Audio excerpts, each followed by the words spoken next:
Welcome to Beg to Differ, the Bulwark's weekly roundtable discussion featuring civil conversation across the political spectrum, from center left to center right. I'm Mona Charon, syndicated columnist and policy editor at the Bulwark. I'm joined by our regulars, Damon Linker of The Week, Bill Galston of the Brookings Institution and the Wall Street Journal, and Linda Chavez of the Niskanen Center. Our special guest this week is E.J. Dionne, columnist for the Washington Post.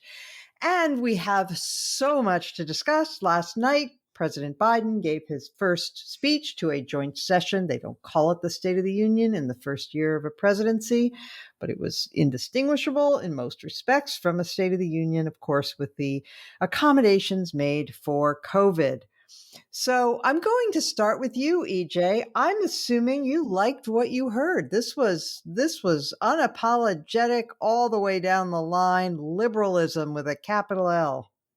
Well, first of all, it's great to be with everybody here. Second, I tell you one of the things I liked about it that had nothing to do with ideology, which is I've always loved State of the Union messages because they are long speeches in which presidents of all points of view usually tell the American people in Congress what they actually want to do. And in most cases, you believe that they actually meant to try to do those things. The only exception to that was President Biden's predecessor, where you could never know if what he said in the State of the Union had anything to do with what he intended to do. My evidence is in two words: infrastructure week.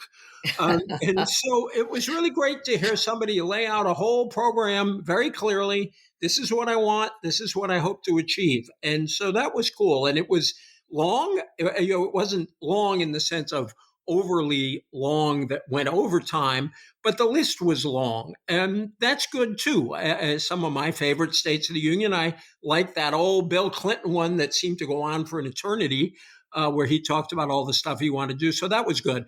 On the liberalism, I think there's something really interesting about about Biden's progressivism or liberalism, and it is that it's that it's really rooted in rather old-fashioned values. I think he went out of his way, for example, to say, I don't represent that parody of the Democratic Party that says it's a bunch of educated elitists. When he was talking about his infrastructure plan, he talked about how the jobs created would be for people without lots of college education. He mentioned the word jobs or job or jobs more than 40 times. That's pretty old fashioned. You could almost see Hubert Humphrey smiling from somewhere. And what he laid out, there's nothing exotic about it. We have been talking about family leave for a long time. Biden cares about family values. Family values mean helping families take care of each other. We've talked a long time about making college free. A lot of states, including red states, have made community college free or very, very, very cheap. We've talked about expanding pre-K for a long time. So these are progressive commitments, but they're not exotic. And I think if you polled each of them individually, a very substantial majority of Americans would say that's a good thing. Last thing I will point out, Biden is being very careful as a Democrat to tell everybody in the middle class, I am not going to raise your taxes. And it's really been fascinating to hear Republicans say, well, gee, he's only taxing the rich, the implication being that he should also tax the middle class or other people. I suspect Joe Biden would really love to have that argument with the Republicans going forward.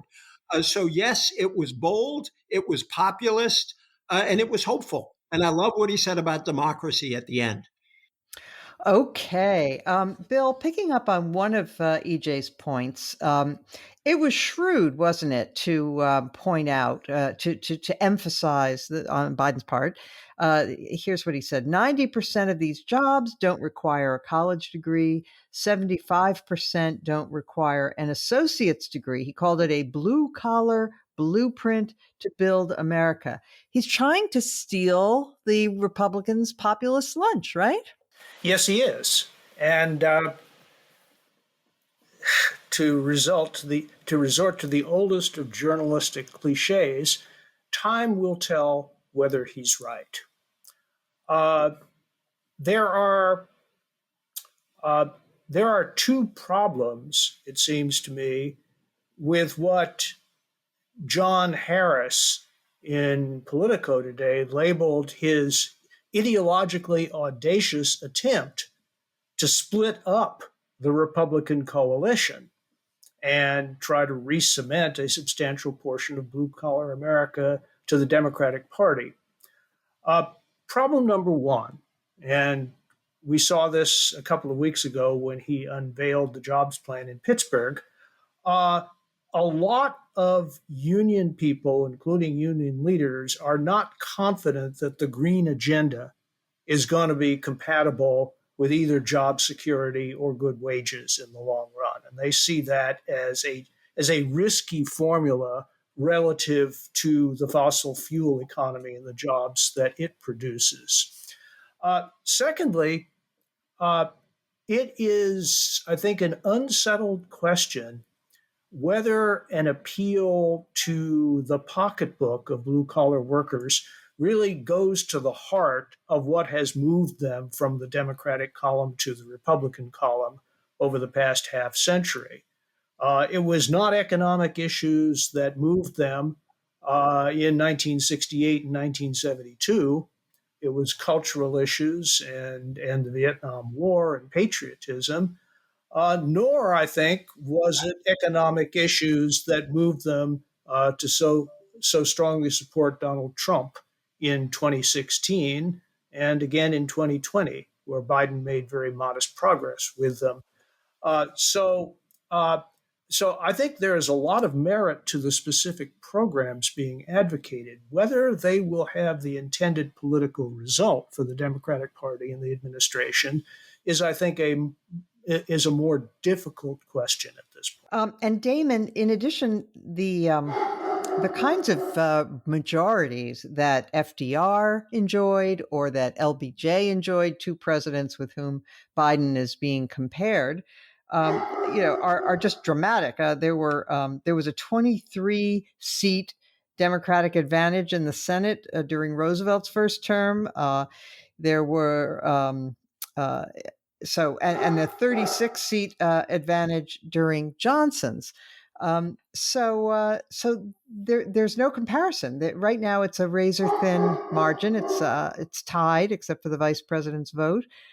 So it's questionable whether these big plans will even get through. Even Senator Manchin isn't even in favor of all of this. Right. Yeah. I mean, it's you couldn't have queued me up more perfectly on that, Mona. And for our listeners, we don't really, game out these segues beforehand. So this is just fortuitous.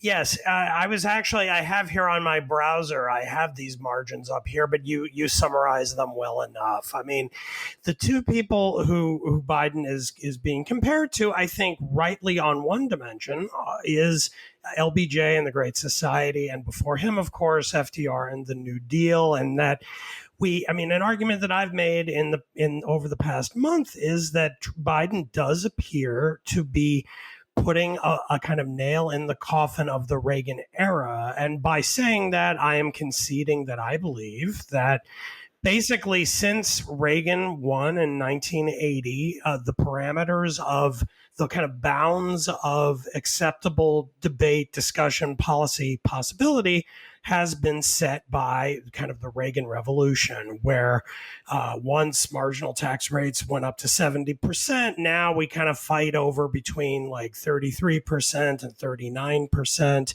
and a whole host of other things about exactly how high taxes can go, what government should be assumed is in its purview. And so Democrats always sort of feel like they're playing within constrained boundaries set by Reagan. And even when Trump tried to kind of subvert the Reagan consensus in all kinds of ways, that was about rejiggering the Republican side of what they care about. It didn't really necessarily imply anything about what Democrats could get away with once they were in power again. So Biden seems to be trying to finally break out of that constraint in a way that Bill Clinton and even Barack Obama never really succeeded in doing.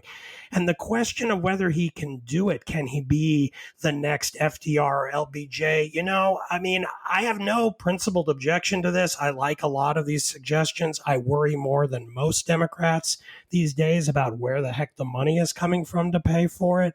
That's a separate conversation, I think, that we've talked about on here before. But the thing that Mona mentioned is decisively a really decisive question mark. When FDR came in, he had massive majorities in the House and the Senate, and he expanded on them further in 1936. When LBJ won his massive landslide in 1964, we were dealing with a Senate where he had 68 to 66 votes between the beginning and the end of his term, or the beginning and the end of the Congress that began in 65. The 89th Congress. And then in the House, he had, again, about a 2/3 majority.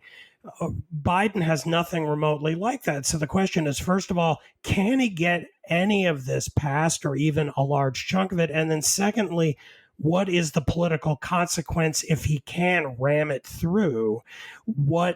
Is there any downside politically to a kind of backlash to this, given that he's not coming in on the front end with a huge, overwhelming degree of support in favor of this kind of an agenda? And I don't have the answer to that. And as Bill said, we shall see.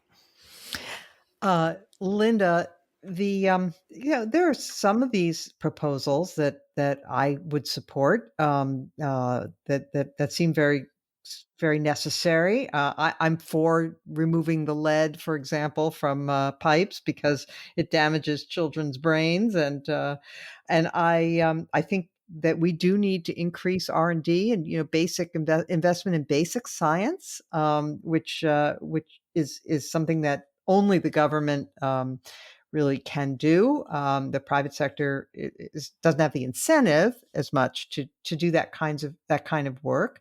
So that's great. But a lot of these other things, I mean, he talked about quality, affordable childcare. And look, everybody wants quality, affordable childcare, but it's not that simple. First of all, this would subsidize out of home care at the expense of families who choose to have one parent stay at home, or to balance the child care responsibilities with different family members.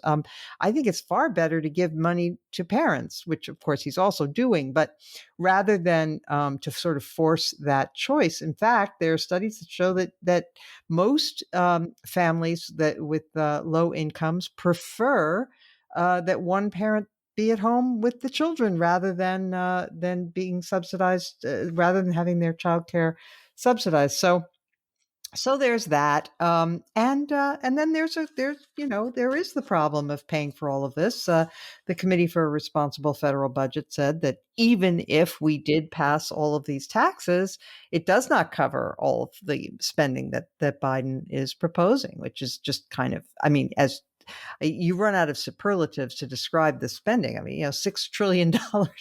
So when you add it all up, for the first 100 days is just astounding. Let me step back a minute and say, first of all, that I thought this was an absolutely brilliant speech. It was one of the best State of the Union, or whatever you want to call it, speeches that I've heard. And as a speech, I thought that it was well delivered, that it had just enough rhetorical flourishes to make it eloquent in certain places, and it was breathtaking in its sweep. Having said that, Mona, I am one of those people who, though still considering myself a conservative, decided I had to vote for Joe Biden because I thought Donald Trump was such a threat to democracy. And so I voted for him, thinking that he would be a more moderate Democrat, and that he would work across the aisles, and that he would work in a bipartisan fashion. What he outlined yesterday to me was a transformation of the United States into a European-style welfare state. where there would be basically cradle to grave coverage by the government of certain, albeit important, but at least in the United States, not government functions in the past.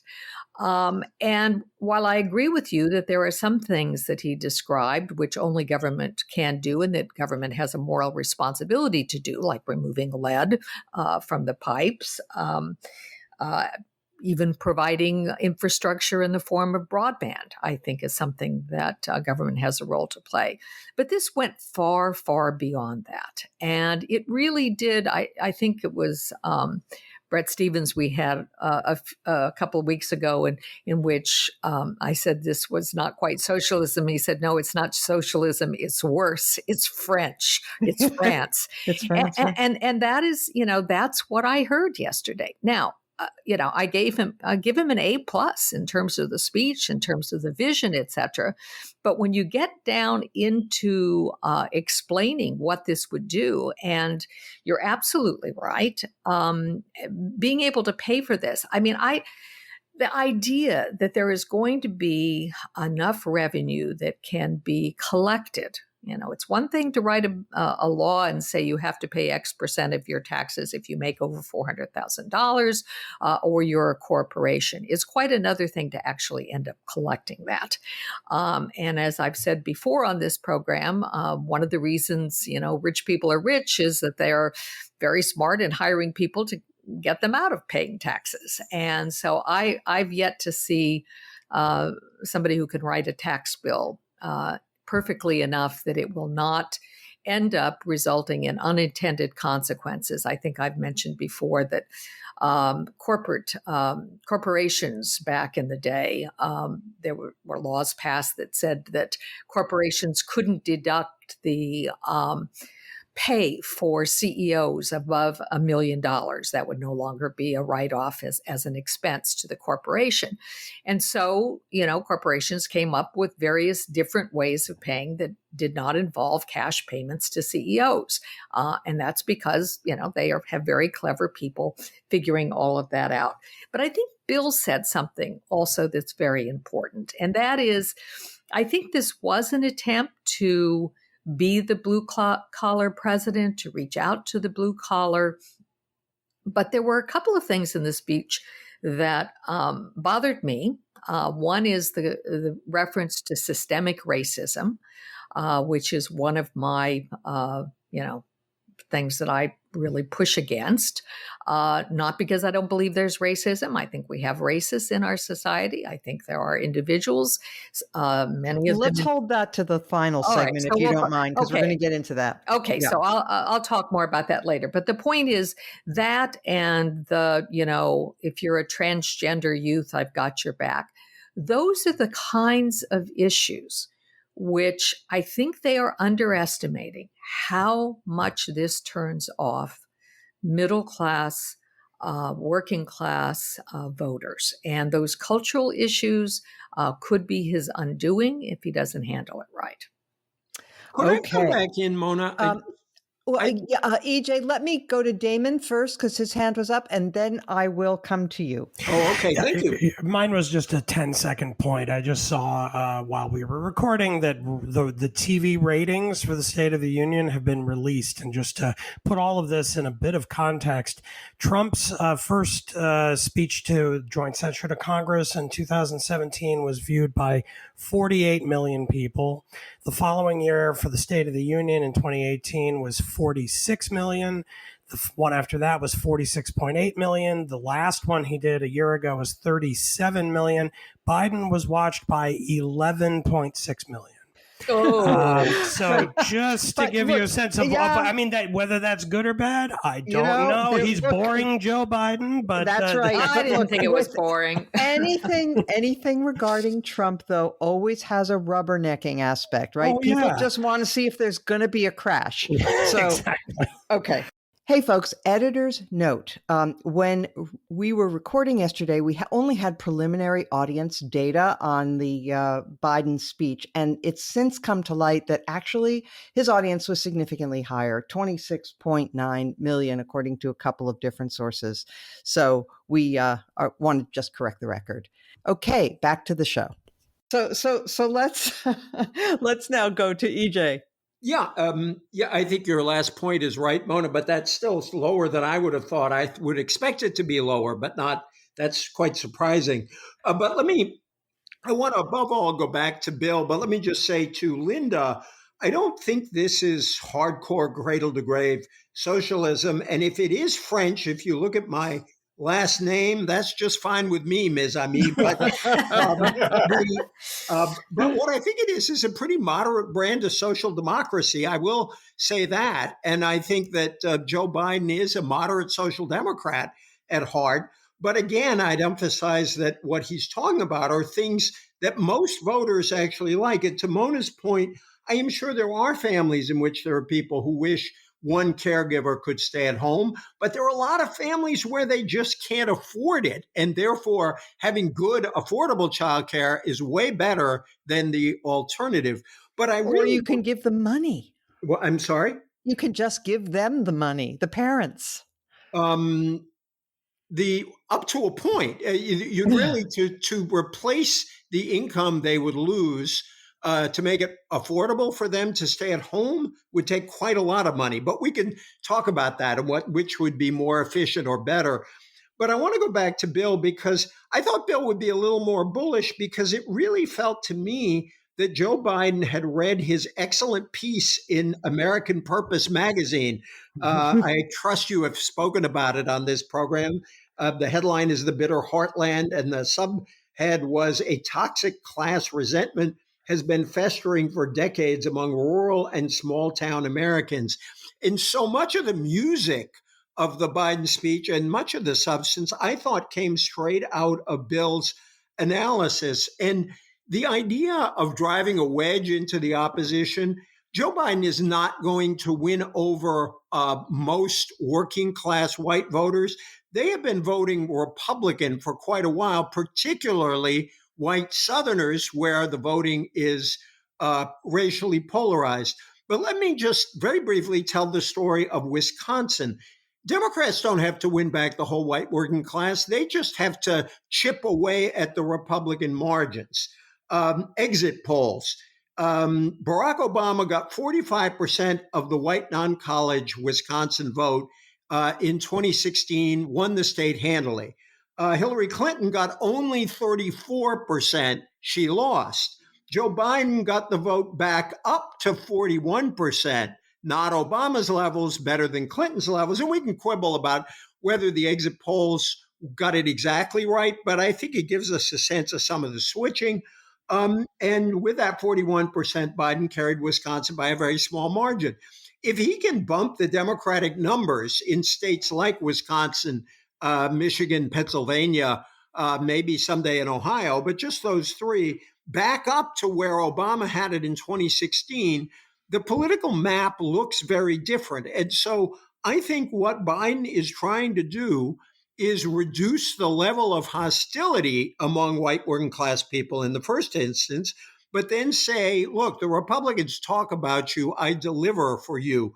And I think one of the cleverest lines where he took action on climate change and turned it into economic nationalism was when he talked about preferring to build, what some of the windmills take to build them in Pittsburgh rather than Beijing.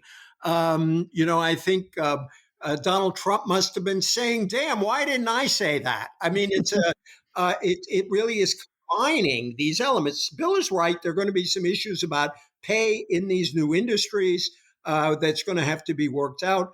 But I think Biden really paid attention to what Bill said, and if he can simply cut the Republican margins in this group, I think the Democrats are in much better shape long term. The topic of France has come up a few times. So I think it's worth mentioning in light of Linda's point, sort of to echo Linda's point about it's one thing to say you're going to tax the rich, it's quite another to actually collect. So let's recall that when the socialist Francois Hollande was president of France, he decided to pass a millionaire's tax, and this was going to fund some really wonderful things for the French people. Well, 2 years after it was passed, it had to be repealed because, first of all, a lot of very wealthy people simply moved out of the country. And others found ways to shelter their income, so the tax was not collected in anything like the numbers it was hoped. And I'll just say that Emmanuel Macron, who was, I think, finance minister at the time, described this tax as that it would make France Cuba without the sun. Hollande's billionaire tax was 75%. Yes, it was. Nothing it was very close to high. what Biden is doing. No, that is true. That is true. But that's fair. But it is hard to collect taxes on the rich. And we do actually a pretty good job in this country of taxing the rich already. I mean, and I'm not rich. I'm not carrying their water.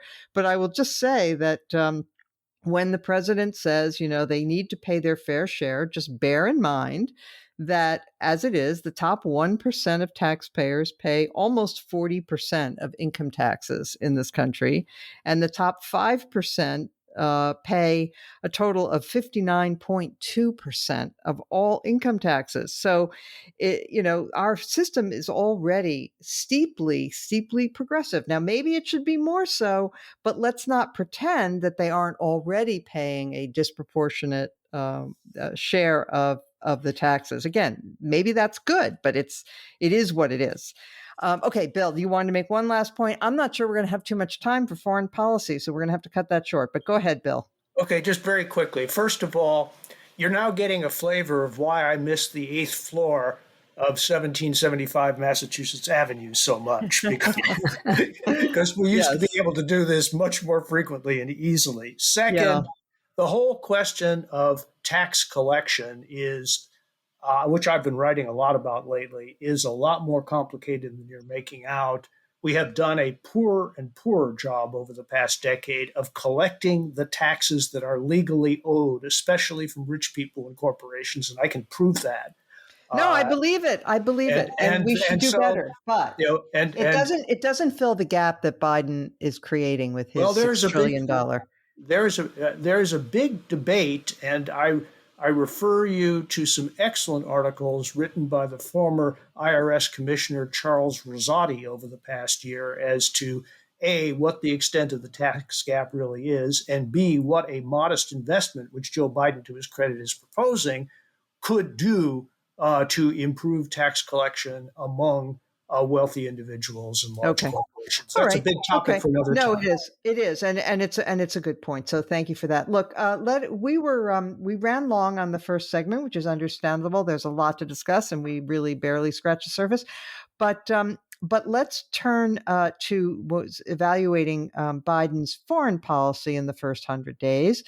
We're not going to have time to get into all of it, but I would ask each of you to comment on what you think is the most important aspect, except for you, Linda, who I'm going to start with, because I want you to talk, if you wouldn't mind, about immigration. I think this has been a real misstep for Biden, and he reversed himself on admitting refugees to this country. And there's a tremendous amount of confusion. We've talked about this before, but I think it'd be worth doing so again. There's a lot of confusion out there about the difference between refugees and asylum seekers. Can you sort of clarify the difference? Okay. Refugees are people who have gone through a system that is run primarily by the UN Human Rights High Commissioner for Refugees. To be a refugee to the United States, you have gone through a process of being vetted overseas. You are living in a third country, often in a refugee camp. It takes usually a couple of years to go through that vetting process. There are tens of thousands of people who've gone through that process and are awaiting their turn to come to the United States. And coming to the U.S. comes with a guarantee of financial support from the U.S. government for a period of time. Direct financial assistance, help in learning English, help in getting a job, help in housing. And it is a program that dates back many years. I think it was really first became a major program with Vietnamese refugees who had to flee after the communists took over Vietnam. Asylum seekers are usually in the past political people who are fleeing political persecution. We often think of people like Cubans who used to have a right if they put their foot on dry land in the United States. They had an automatic right to be admitted to the U.S., but they were fleeing some sort of persecution, and it usually was state persecution. What has happened, though, is the asylum laws written for that purpose are now being used by people who say they are fleeing persecution, but not necessarily by the state. It may be by drug cartels, it may be by gangs, it may be by corrupt political forces. And as the way the law is currently written, in order to claim asylum, you do have to step foot on U.S. soil. And that was stopped last year during the pandemic by Trump, who used extraordinary powers because of the pandemic to keep people from being able to claim asylum simply by coming to the U.S. border and crossing over and turning themselves in. But the one group that is now continuing to be allowed in are unaccompanied children. And they are coming as asylum seekers, claiming that they are fleeing persecution, again, by drug cartels and others where they feel that their lives are in danger. So that's the main difference. And I think you're right, Mona. I'll just briefly say he did devote a little time to talking about immigration.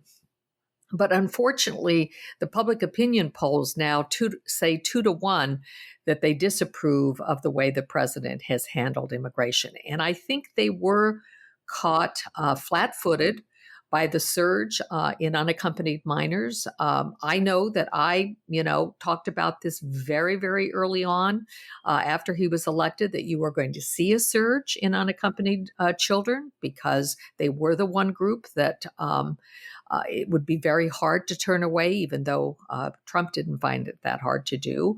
Biden would. And I think they were not prepared with the Office of Refugee Resettlement, which is the office in the government that has to deal with these unaccompanied minors. So I think it's made immigration reform much more difficult to accomplish. I do think that there is some consensus about dreamers. There may be some support for people who have temporary protected status, and there may be some path forward on figuring out what to do about the 11.5 million people who are in the country illegally, many of whom came here legally with proper visas but overstayed their visas. So that's in a nutshell. Yeah, thank you. It does seem that studies have shown that voters hate the perception that the border is out of control. That is what makes them incredibly nervous. They are much more willing to accept more legal immigrants if they have a feeling that you're not being swamped by illegal immigrants or by, hordes of people trying to enter. So that's something that I think it has been a misstep for them. Damon, the president has tried to be the anti-Trump in many respects, rejoining the Paris Accord. He's trying to get the Iran deal back up and running. He's saying America is back as a member in good standing of the democratic world and the human rights respecting world. He did one thing, though, that I'm curious to know your views on. He called Putin a killer. Now, that may have been an effort to say, that Trump is gone now. We're no longer kissing Putin's ring. But But was that a mistake, do you suppose? I don't think it's that much of a mistake as just sort of silly. Like I realize that a lot of Democrats really loathe Putin to an extent that we probably haven't seen Russia coming in for hate from the center left in many decades. It's really quite astonishing because of his involvement in trying to give Trump a boost in 2016, and then the whole Russia investigation. Putin has been transformed into some kind of nightmare ghoul by Rachel Maddow and others, and I think Biden is probably playing into that. Maybe he also believes it to an extent. I don't know. But when it comes to actual policy making, I think his moves have been much more sober than that. I mean, I think standing up to Putin's troop increases on the border of Ukraine is prudent and wise and has been handled well. It even seems as if Putin might be showing signs of backing down, which is a very good thing. I think, and then beyond that, I think his moves against China have been fruitful so far to the extent that much has happened. And you know, one of my many cases in favor of Biden's decision to finally draw down in Afghanistan, the kind of one of the upsides to that is to make very clear that we are resolutely focusing on the threats that are coming several clicks east of Afghanistan with China and its ambitions in East Asia. So in general, my grade for, again, it's only been 100 days, but in these opening moves, I think the administration seems to be doing a very good job overall. The rhetoric about Putin being a killer, I think I got to roll my eyes at that and hope that it sort of passes, because it's kind of silly to me. AJ, where were you on the Iran deal? And do you think it's wise to try to rush back into it, considering that Iran has shown no evidence of abiding by its terms Could I lately? just say before I answer that I broadly agree with what Damon said. I think democracy is at the center of Biden's foreign policy. Alliances with democratic nations are at the center. I agree that the competition with China is, in the view of the administration, the single most important problem his foreign policy will confront. I think all that's good. The only thing I disagree with him on is I actually do think Putin is something of a nightmare ghoul, but we can argue about that some other day. I might even have others on this call who agree with that. I was very sympathetic to the Iran deal.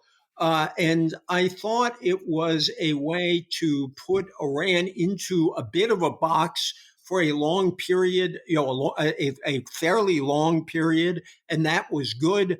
I thought it might at least give some chance, and I know I'm not betting a lot of money on this, but I think we know that there is a lot of support in Iranian civil society for a less repressive regime when they can express themselves in elections. And there are elections of a kind in Iran, we should acknowledge, but they are obviously highly controlled elections. But those electorates have signaled that they would like a less repressive regime and probably better relations with the United States. So I welcome the effort to restart the deal, but it's really complicated since the deal has not been in place for a while. Iran has used the fact that we got out of the deal to make certain progress in producing a nuclear weapon.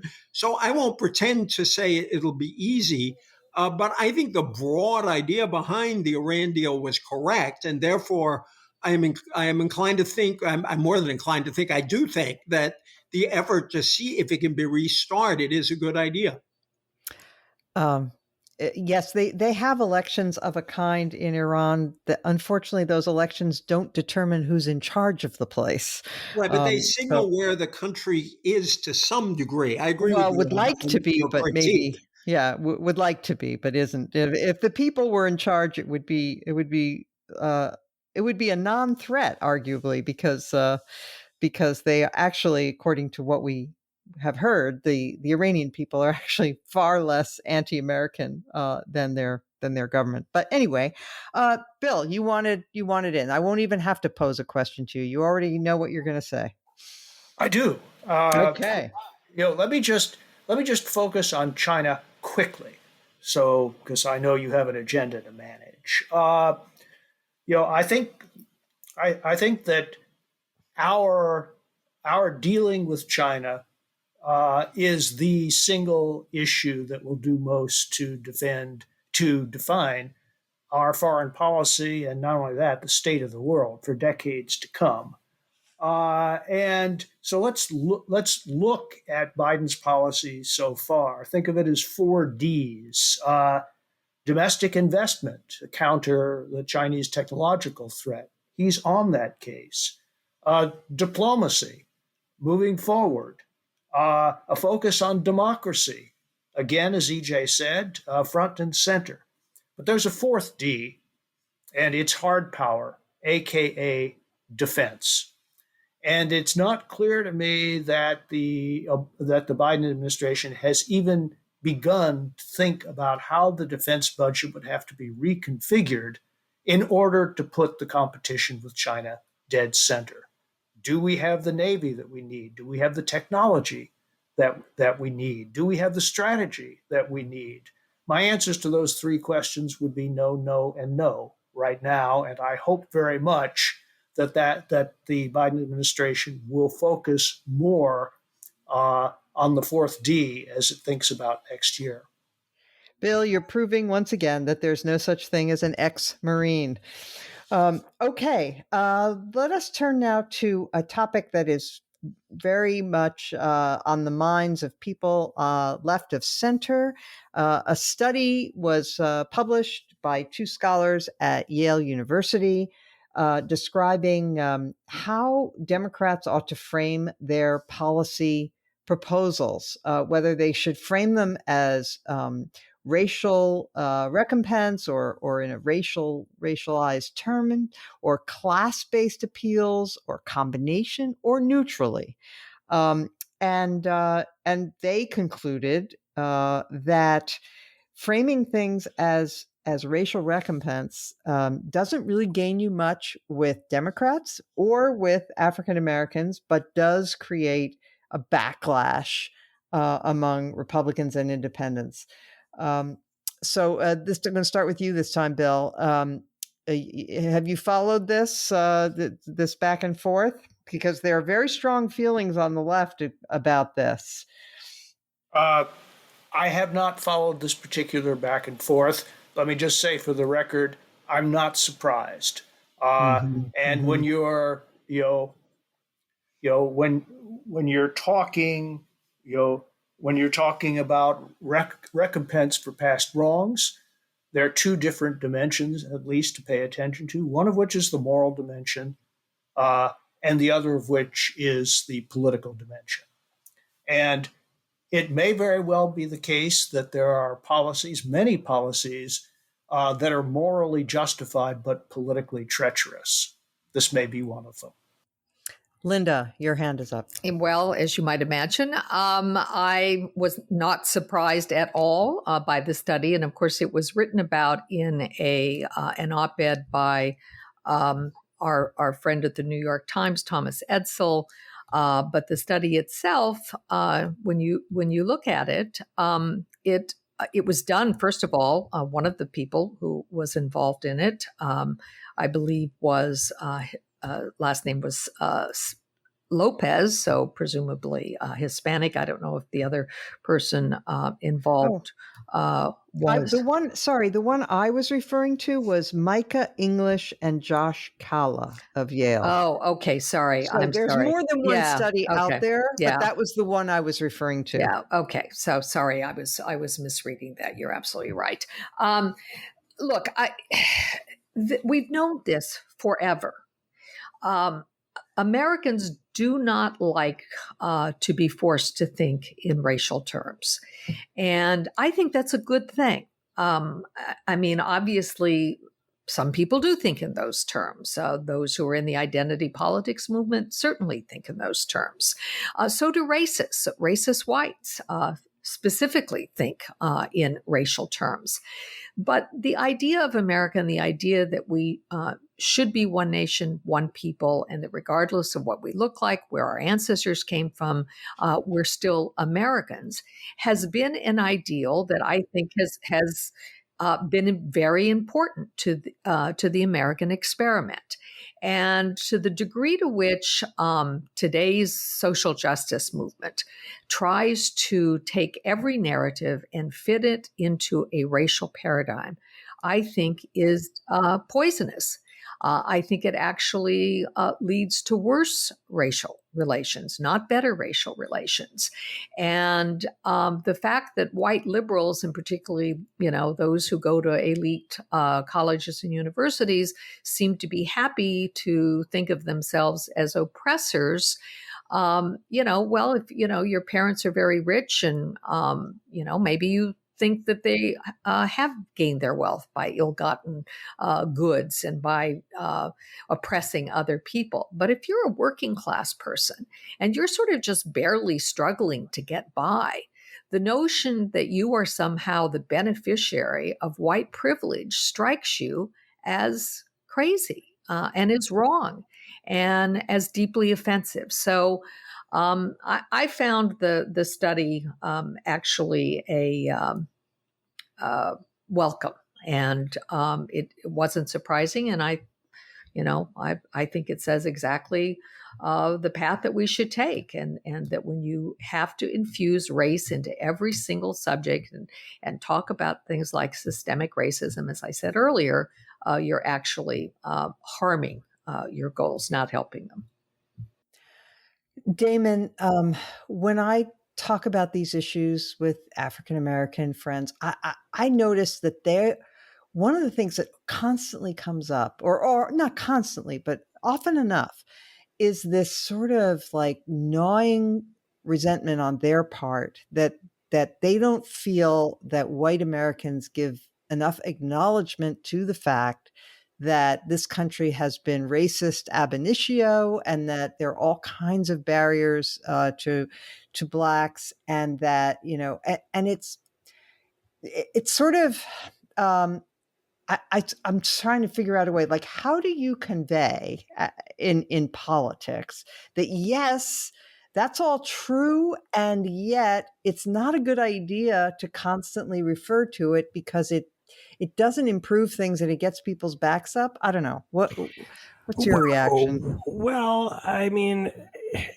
I think it depends on what you're doing. If you're just speaking in general terms about the country and its history, then I think it is incumbent to make a reference to our somewhat murky past, lots of glory, lots of things to be proud of, but also things to be ashamed of, mistakes that were made from the very founding of the country and before the founding of the country, because of course slavery was here before the official founding as well. And so that's sort of what you do now. And I think most decent Americans understand that that is part of our story and needs to be acknowledged. But if you're talking about policy and specific things the government ought to do, you should only talk about race if race is the issue you're addressing. So if you're talking about racial disparity in how police officers interact with potential perpetrators of crimes, then yes, you talk about race and you look at studies and you compare racial disparities between Blacks and whites and Hispanics and men and women, and you look and you do public policy analysis and you bring in race because it's pertinent there. But if instead you're talking, say, about raising the minimum wage, when there are poor white people, poor Hispanics, and poor Black people and other groups, poor Latinos, poor Asians in the country, then it probably doesn't make sense. Then you're talking about class, which cuts across those racial disparities. And the problem is that a large faction of the leadership wing of the Democratic Party are, as you said earlier, are highly educated white liberals who have bought into a certain framing on these issues that denies that there is any distinction here, because ultimately everything comes down to a kind of race-based identity politics. And so to say that you shouldn't talk about the racial or lead with the racial angle if you're talking about raising the minimum wage is absurd, because for people who look at the country this way and at reality this way, what everything is about a kind of systematic problem that permeates everything. So even, I mean, you get things like Biden saying things, here's an issue on foreign policy that I sort of roll my eyes at, but again, it's mostly so far rhetorical. If Biden starts talking about our foreign policy and saying, you know, we're going to address racial discrepancies and disparities in the way we treat other countries, I just sort of say, like, you've drunk some pretty poisonous Kool-Aid there, my friend. Like, what are you talking about? But there is this tendency among a certain kind of usually white liberal that sees everything in this uses this term of systemic racism. Well, systemic means the system. It means everything.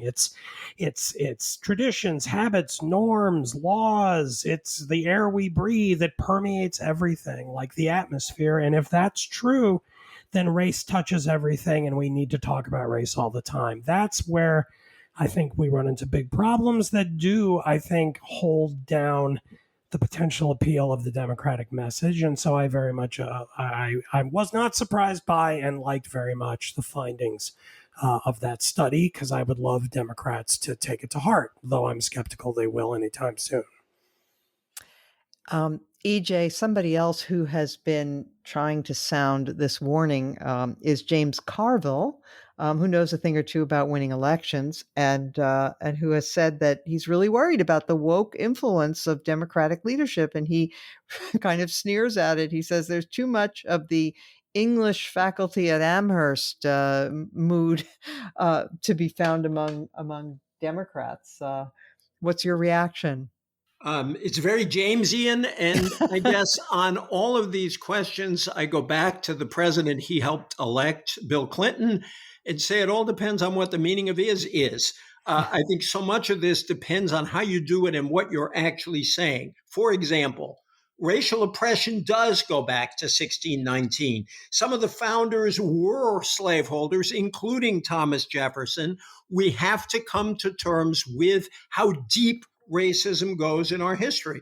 But these same founders wrote documents, the Declaration of Independence and the Constitution, that advocates of racial justice from Lincoln to Martin Luther King and forward have appealed to fight back against racial injustice.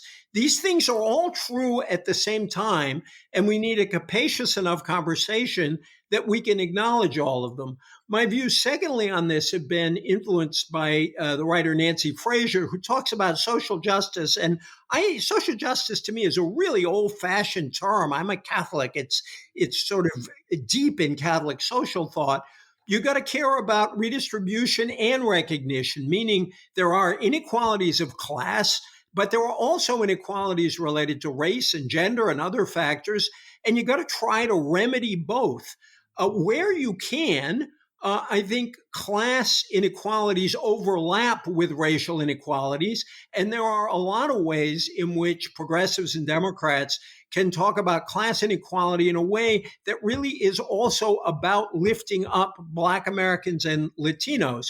And I think you saw that in Biden's speech last night. He led with the class inequalities, but then he got back to the evil of racial inequality, and in particular, talked about George Floyd. I think you have to be able to talk about both.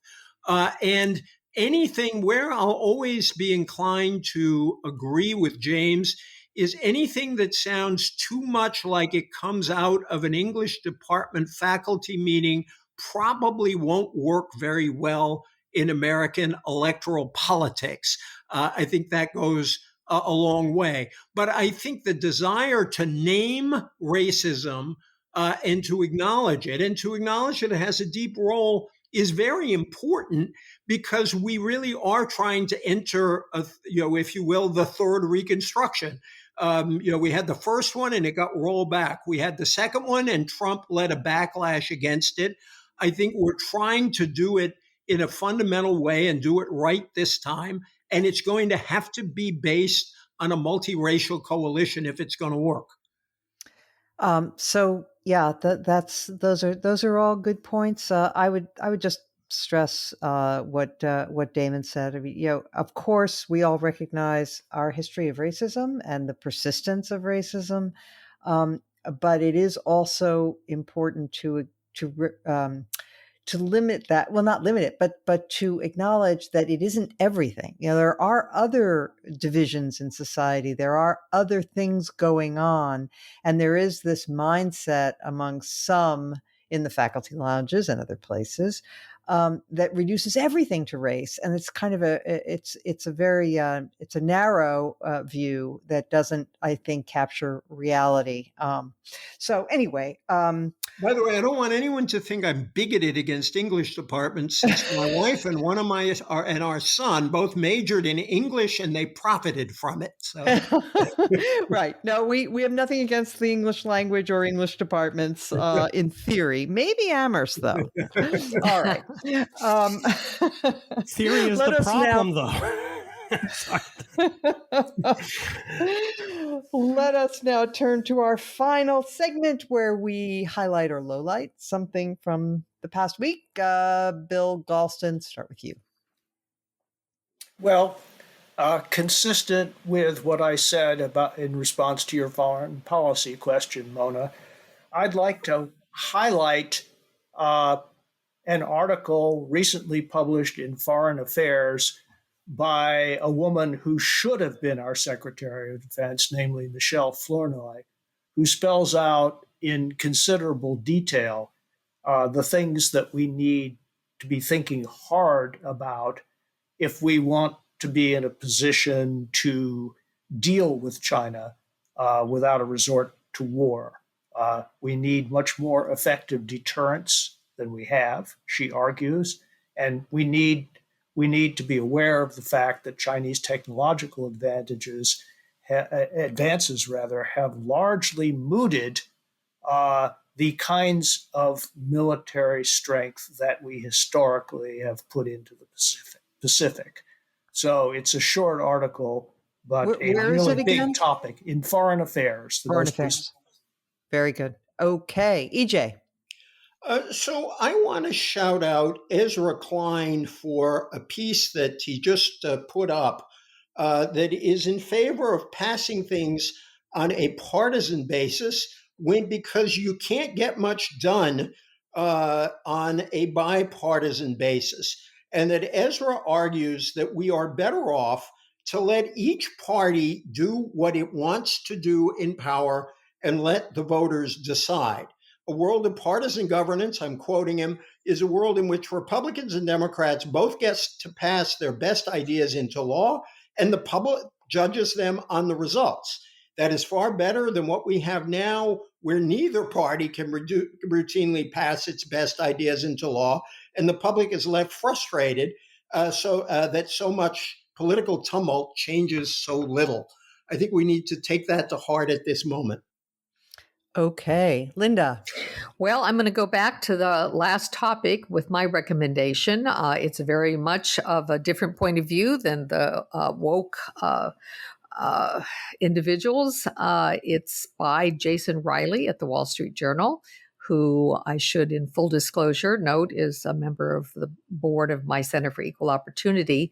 He wrote a column called Race Relations in America Are Better Than Ever. Obsessed with theories of systematic racism and unconscious bias, the media ignores the good news.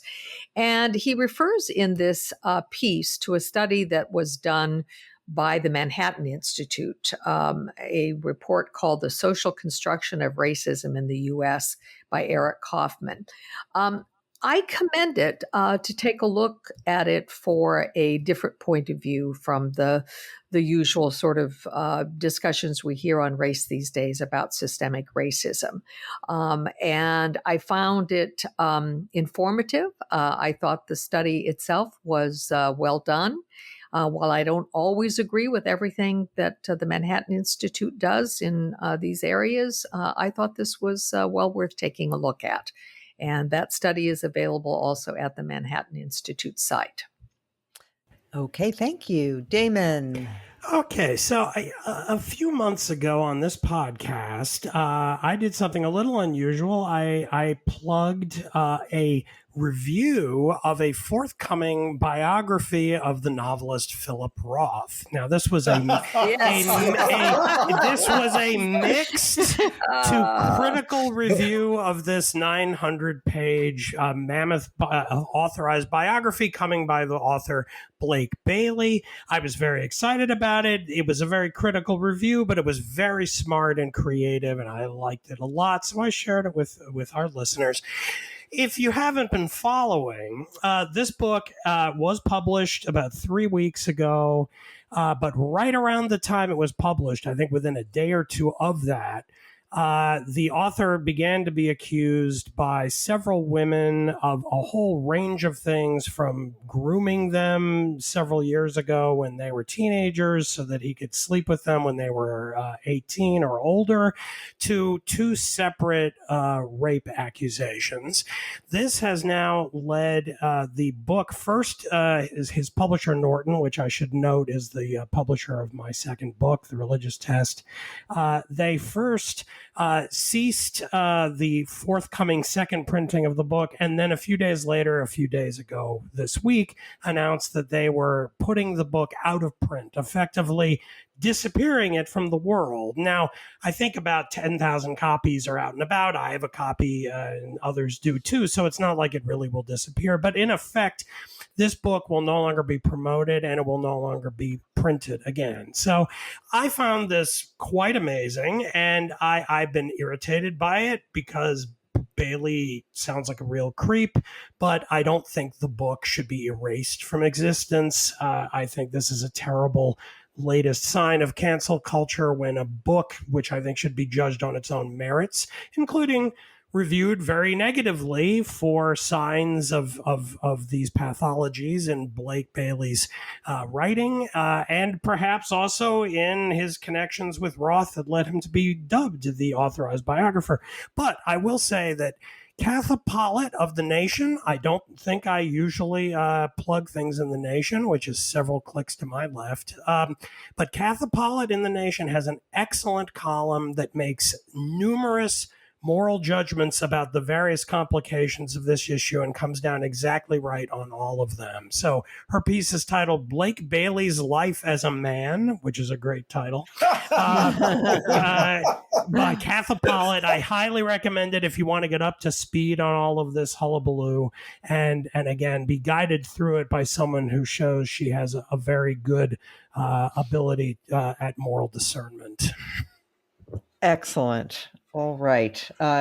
Damon, you've become sort of our literary editor here at the... I've always wanted to be a literary editor, yeah. So this is actually very, very Damon to run one of those English departments. Right, yes, exactly. I don't think Amherst is going to offer him a job, however. Okay, can we call this segment the back of the book? And I'm the editor.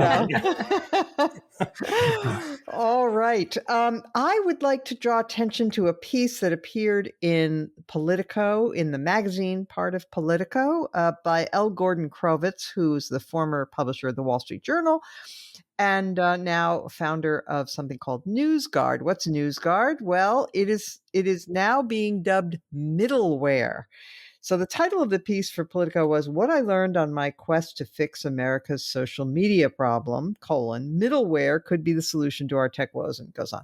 So what's middleware? It is the kind of thing that they are designing, namely a program that will rate the truthfulness or reliability of websites and sources that you may be coming across. And he talks in this piece about how Microsoft has been perfectly happy to incorporate these kinds of things into its browser, but the big tech guys from Silicon Valley, the Twitters and the Facebook people and so forth, have not so far been willing to do that. And he talks about the problem of their algorithms, which are optimized to increase engagement and therefore eyeballs and attention, which leads to advertising dollars rather than to truth. And it's kind of a analysis of how, if we reform Section 230 to require that these kinds of middleware programs be supplied or at least offered by the big tech companies, it would go a long way in the march toward giving people the tools to understand the reliability of what they're reading. So interesting piece. Hopefully, one of the signs of reform that we so desperately need in the realm of social media. And with that, I'd like to thank EJ for joining us. I'd like to thank all of you for listening and rate and review us. That would be delightful. You can reach me at, well, let's see, you can find my email if you go to thebulwark.com and look me up there. And I read them all. I do not get a chance to respond to all of them, alas, but I do read them. So we appreciate your feedback, and we will return next week as every week.